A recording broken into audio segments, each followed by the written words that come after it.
Hi, my name is Camila Andrea Perez and I talk about architectural evolution, tech in urban planning, adapting to innovation in design and development. The evolving role of technology.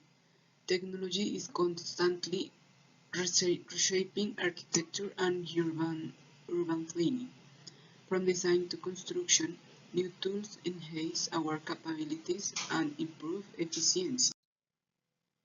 Revolution versus evolution versus revolution in design. Evolutionary tools. These tools enhance traditional methods, making existing processes faster and more precise, like CAD improving drafting. Revolutionary tools.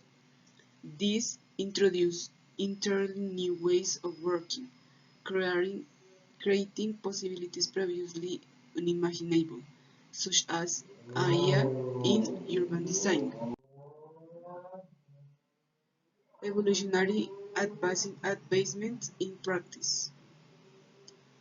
CAD software for precise drawings and 3D modeling. Drones for site surveys and progress monitoring. Data analysis for better urban planning decisions. Revolutionary horizons, AI and VR. Artificial intelligence can generate optimal design layouts and analyzing complex urban data. Virtual reality allows immersive experiences, improving client presentation and stakeholder engagement. Global approaches to urban planning.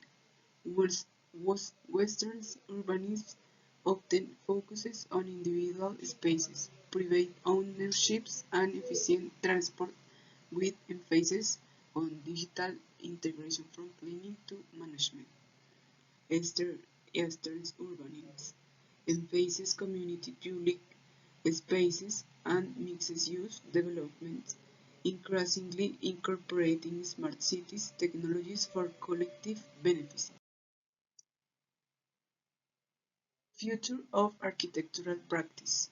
Embrace AI and data analysis for smarter, sustainable designs. Utilize immersive tech, VR, AR for enhanced visualization and collaboration. Adapt to diverse cultures' needs through flexible technological solutions. Continuous learning is key to integrating new innovative tools effectively.